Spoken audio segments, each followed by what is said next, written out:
Good morning, everyone. I'm Chef Stacy. I am the Director of Culinary Services and Wellness here at Lakeside Chautauqua. And today we're going to be talking about one of my favorite things, which is tea time. And if you've been following Lakeside, you know that we brought back the traditional afternoon tea this season to the historic Hotel Lakeside dining room. So this morning we're filming from here. We're in the Fern Room at the historic Hotel Lakeside dining room. The dining room in the building itself was built in 1875, so we're celebrating 145 years of history, and I'm so proud and so excited to be a part of that. So with that, we decided to bring back the tradition of afternoon tea. And what is better with tea than a scone? So we have a wonderful tier that we offer to all of our guests on Fridays and Saturday afternoons. The tier is mixed with some sweets and some savories and, of course, scones. So we're going to go ahead and make some scones now and show you how easy and simple it really is to do that. I'm going to put my beautiful coffee cup down over here. All right, so what we're going to do first is we're going to start with 2 cups of flour, or about 500 grams. And I'm not going to use a traditional mixing bowl, just so you can kind of see what we're doing here, okay? I'm just going to use a tray here instead today. And then I'm going to add 150 grams of unsalted butter. It's cold and it's already been diced up. Put that in there. All right, next I'm going to add a pinch of salt. And this way I can determine how much salt goes into this mix and not Land of Lakes. There we go. We're going to start to move this in together. Just kind of rub that sugar in a little bit. I'm also going to add into it 3 tablespoons, 2 to 3 tablespoons of sugar, just enough so that it isn't tasting like a biscuit, but more of something a little bit more sweet. And then also our baking powder. All right, now we got that all in there. We're going to just mix and rub together that butter until we break it down into one little mixture. This will take a little bit of time. You want to kind of do it evenly, but it doesn't have to be exact. Get about pea size. You can see that butter as it starts to come together. We're rubbing it into the flour, into the sugar, into the salt, into the baking powder. You're going to have some little blades of butter that remain, and that's okay. The one thing you want to do is just be careful not to overwork the butter. This will probably take you maybe 3 to 4 minutes if you're working with a recipe this size. There we go. We're going to keep rubbing it.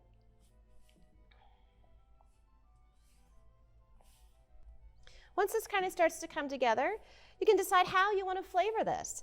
Today, we're going to be using some dried fruit. So I have about 150 grams of dried fruit also.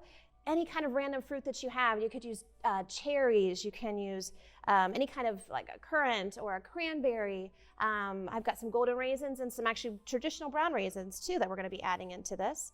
I like to take the dried fruit and I add a little bit of orange juice to it ahead of time to rehydrate the fruit so that when I actually work it into the mixture, into the flour, it already has a little bit of a body to it. It's not just all dried.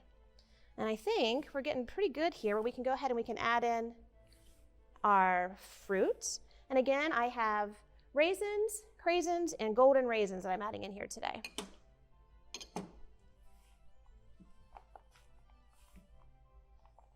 It does feel a little bit dry. I'm going to go ahead and add in a splash of milk. There we go. I'm going to work this until it all comes together. I'm going to kind of hug it, rub it, work it into one little ball. And again, we're going to try really hard not to overwork it. I'm just hugging it all together to form one little ball again.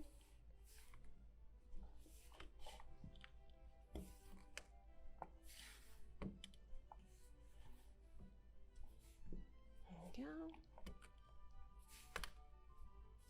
Making sure we get all the goodies in there. Once this all comes together, we're going to go ahead and put it in the refrigerator and let it cool for about 30 minutes. That'll make it really easy for us to cut it. So you can see we've got our beautiful chilled dough here for our scones. While it was chilling, it gave me time to wash my hands, to wash up my work surface, get everything sanitized again. I went ahead and grabbed a sheet tray so we can bake it on, and then some kind of a little device to cut with. As you can see here, we're pretty rustic on what we're going to use. We're going to use a little tiny ramekin. It's about 2 ounce, because I like this size, and I don't have a cookie cutter this size. But you can use any cookie cutter that you have. Circles are wonderful. You can do a little fluted circle, and a lot of times people would just cut them with a bench knife into triangles. I'm sure you've seen that as well. So anything will work to make a little cut out of, okay? I'm going to go ahead and flour my workbench. There we go. All right, and we've got our scone dough here. I'm gonna go ahead and press this out. And I kind of like the rustic look anyway. I like something, I want people to know that we made these fresh. If they look too good, then everyone's gonna think I bought them somewhere else, right? So I like to make sure that everybody knows they were made here. We kind of make them look nice, homemade, handmade, and definitely with that rustic flair. As you can see, we're gonna go ahead and push this out to about 3/4 of an inch. Again, if I was gonna cut this into squares, I could just use a knife or some kind of bench knife and then cut them into triangles from there. Again, I'm just gonna go ahead and use this little guy. I like to flour them up first. Cut it down. Give it a good twist. And then, well, it's going to be loud, huh? Oh. And then pop them out there. We just have an ungreased cookie sheet tray there. We're going to go ahead and put him down. So the history of the scone is kind of interesting, actually. The scone itself is credited with like the Scottish folk that came to the United States, brought it with them. And you know that actually that Port Clinton was settled by Scottish people as well. The Scottish fishermen is the one that actually was credited with settling Port Clinton. And they're the ones that kind of named it the walleye capital also. They liked the fishing so much they just never actually left. So not only did they bring scones, but they also brought some great fishing traditions to our local area. You can see I've got these scones. I'm going to push them out so they're about the same thickness. Okay. But the scone itself isn't really an English tradition. It went along with afternoon tea. And Duchess Anna, back in 1840, she would get hungry in the middle of the afternoon. And dinner wasn't until 8 o'clock at night. So about 4 o'clock in the afternoon, she would get hungry and she'd go to her servants and ask them for something to eat, just a little bite of something. And that's where the afternoon tea tradition actually comes from. So we like the fact that we're kind of honoring that tradition back here at the Hotel Lakeside. We know from many of the documents that we can find here that people had afternoon tea here for years. It was gone for a while, but we're really excited just to be bringing it back. So if you would like to make a reservation, you can. It's on Fridays and Saturday afternoons. We serve at 2 and also at 3:15. It includes 7 or 8 little morsels, some sweet and some savory, things that we think Duchess Anna would approve of. Of course, these beautiful scones are a part of that as well. I'm going to go ahead and continue to cut all these out. There we go. And again, you can see how simple it is. There we go. You could, if you'd like, if you're not afraid of calories anyway, you can go ahead and dust these or brush these with a little bit of milk or a little bit of butter and then pop them in the oven. These here are going to take right about 7 to 8 minutes. I'm going to go ahead and continue to cut these out. We'll put them in the oven and then we're going to bring them back out here in just a moment. Okay, so we've got ahead and we've taken the scones out of the oven. They're nice and golden brown. They've doubled in size just about. I'm going to lift them off and put them on a cake rack over here just to let them cool. These are wonderful. These are nice and short cake. They're nice and crumbly. There we go.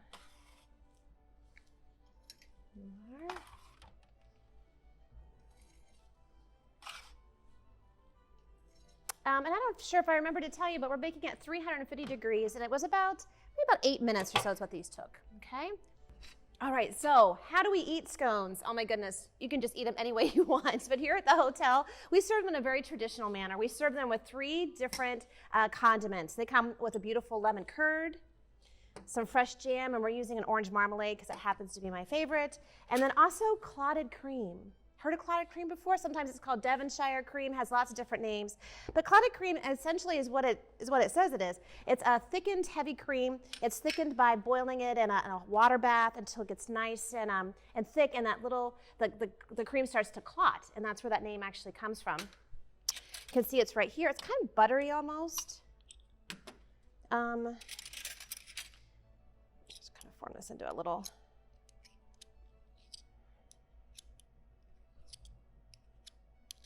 Go. Get on there. A nice little quenelle of that. We'll put on our plate. There we go. There's our clotted cream. You can see. I'll also serve it with a little bit of orange marmalade. And as I said, a little bit of that beautiful lemon curd. Like so. There we are. And now it's time for the scones. So we're going to go ahead and plate them over here. They're nice and warm still. As you can see, they're crumbly just like they should be. All right. And now is my favorite part, is the time to eat them. So we're gonna take one of our little plates. You know, I think honestly my favorite is the curd and the cream. So I'm gonna cut into one of these, let you see how crumbly and beautiful it is on the inside. Whoops, get some of that clotted cream.